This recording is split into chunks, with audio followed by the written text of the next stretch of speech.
মুসলিমদের জন্য কোনো জায়গা নেই, কুরবানি নিয়ে মুখ খোলায় হুমায়ুন কবিরকে দেশ ছাড়ার হুমকি। মোদির শাসিত পশ্চিমবঙ্গে আজ মুসলমানদের জন্য বেঁচে থাকাটাই কি সবচেয়ে বড় অপরাধ? বন্দে মাতরম ও বুলডোজার রাজনীতির পর এবার কুরবানির পশু জবাই নিয়েও শুরু হলো চরম হিন্দুত্ববাদী আস্ফোরণ। ক্ষমতাসীন বিজেপি সরকার যখন আইনি মারপ্যাচে মুসলমানদের ধর্মীয় উৎসবে তালা ঝোলাতে ব্যস্ত, তখন সেই অন্যায়ের বিরুদ্ধে প্রতিবাদ জানানোয় নওদার বিধায়ক ও জনপ্রিয় নেতা হুমায়ুন কবিরকে সরাসরি দেশ ছাড়ার হুমকি দিলেন খোদ বিজেপি মন্ত্রী অগ্নিমিত্রা পাল।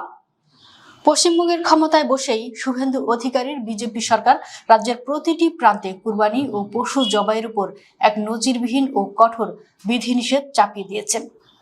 সরকারি নতুন বিজ্ঞপ্তিতে বলা হয়েছে, সরকারি অনুমোদন ছাড়া কোনো পশু জবাই করা যাবে না। আর এই নিয়ম ভাঙলে 6 মাসের জেল ও জরিমানার বিধান রাখা হয়েছে। এই পৈশাচিক আদেশের বিরুদ্ধে আক্ষরিক অর্থেই গর্জে উঠেছিলেন আমজনতা উন্নয়ন পার্টির নেতা হুমায়ুন কবির। তিনি সাফ জানিয়ে দিয়েছেন, বাংলার প্রায় 37% মুসলিম জনতা, যাদের প্রধান খাদ্য গরুর মাংস, তাদের উপর এমন অমানবিক ফতোয়া চাপানো মানে সরাসরি ধর্মীয় অধিকারে হস্তক্ষেপ। তিনি হুঙ্কার দিয়েছিলেন, আগুন নিয়ে খেলবেন না, খেলা হবে। হুমায়ুন কবিরের এই প্রতিবাদে রীতিমতো তেলে বেগুনে জ্বলে উঠেছেন বিজেপির নগর উন্নয়ন ও সমাজ কল্যাণ মন্ত্রী অগ্নিমিত্রা পাল। তিনি এতটাই উদ্ধতের সাথে কথা বলেছেন, যা শোনার পর ভারতের তথাকথিত গণতন্ত্র ও সহনশীলতার মিথ্যে দাবি ধুলোয় মিশে গেছে। অগ্নিমিত্রা পাল সরাসরি হুমায়ুন কবিরকে নিশানা করে বলেছেন, মিস্টার হুমায়ুন কবির, যদি আপনি বাংলায় থাকতে চান তবে আপনাকে বাংলার নিয়ম মানতে হবে। যদি সেই নিয়ম মানতে আপত্তি থাকে তবে আপনি যে কোনো মুসলিম দেশে চলে যেতে পারেন।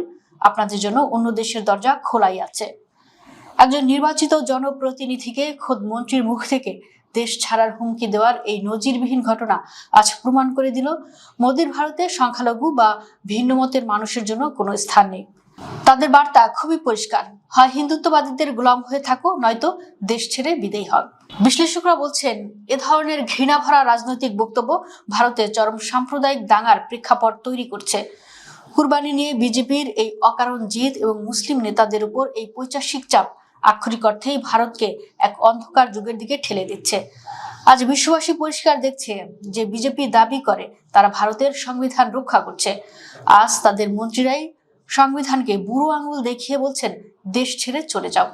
কিন্তু ইতিহাস সাক্ষী, দম্ভের এই বিষাক্ত হাওয়া যারা ছড়ায়, একদিন সেই হাওয়ার ঝাপটাতেই তাদের নিজস্ব রাজনৈতিক তাসের ঘর চিরতরে তছনছ হয়ে যায়।